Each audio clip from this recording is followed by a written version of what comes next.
haven't spoken to Adrian Todd for quite some while about the import and export protocols here in South Africa, and it's going to be very interesting catching up with Adrian this morning to hear how far we've actually got with that progress. Adrian, lovely to have you on the show. It's a while since I've spoken to you. How are we getting on with the import and export protocols here in South Africa? Well, things are going very well, Fee. We're in our audit process right now, and what happened and how it led to here was in 2013, as most people are aware, South Africa failed rather dismally, an EU audit. After the 2 years since the last case in the surveillance zone happened, we were eligible to try and get another audit. The EU have responded to that, so we're now officially in the process with a whole list of questions and evidence requests, etc. South Africa has now officially responded back to that, showing where we've upskilled things from the 2013 audit, and it's been a desktop audit process so far. Monday and Tuesday of this week, we had the Department of Agriculture down here with the team, and we signed off on the final submission to the EU to answer their last questions and requests for evidence. So that has just gone in. And now we find out whether they're going to be totally satisfied with the desktop system or whether they will want to do a physical audit as well. They'll probably want to do a physical audit, I would assume, and that will be early next year. I'm hoping that we may squeeze it in this year, but most likely it will be early next. Well, you certainly have been working very hard on this project. You've done a lot of travelling, and of course you've got all the trainers and breeders, you've got all the vaccinations and the African horse sickness and disease really under control.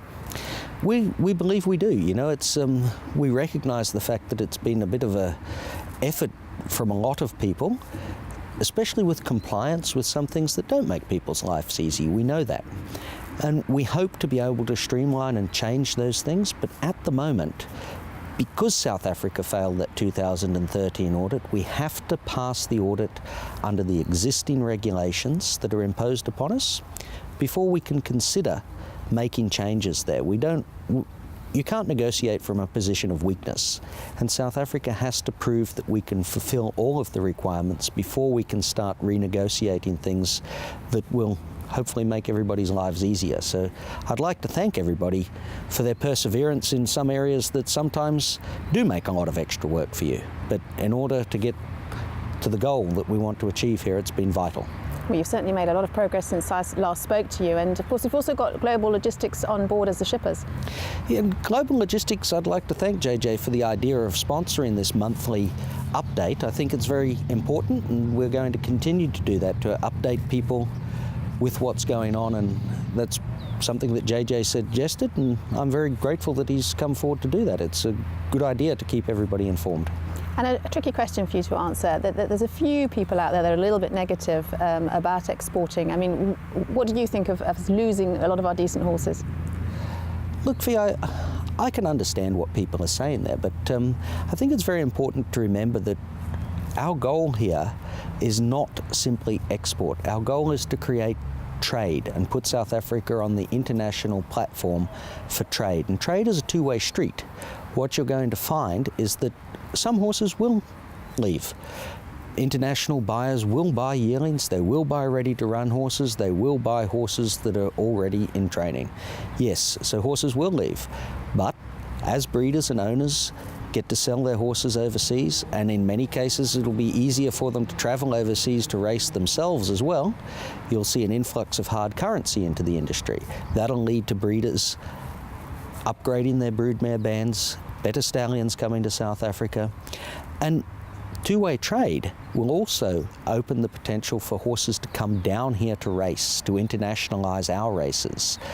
Knock-on effect from that, you create more international publicity for people, you attract international sponsors, so South Africa actually gets to be on the world stage. So yes, horses will go overseas, but it's not going to be that it's to the detriment of South African racing in the longer term. It will be putting South Africa on the stage, and our trainers will also be able to compete equally with international trainers at big races. Yeah, it's positive marketing that we need. Exactly, and now is the time that we really need to start creating the markets as well. That's something we're looking into as well now, making sure that the logistics work to get horses to the new markets. doing cost analysis on that so that when this opens, people will be able to obtain the information South Africa can deliver to you in this country in this time frame and at this cost.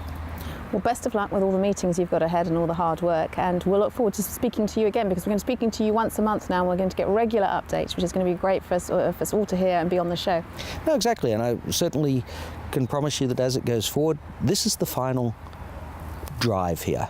You know, everybody needs to get on board, secure our funding going forward, get everything in line, and push it over the line finally once and for all. Well, Adrian, it's been lovely chatting to you this morning. You've really made huge leaps in progress with this protocol, and I'm looking forward to catching up with you again at the end of next month. Adrian Todd was brought to us by Global Logistics this morning, and we will be catching up with Adrian once a month now. At the end of each month, we will be able to give you an update on how we're going with the import and export protocols in South Africa.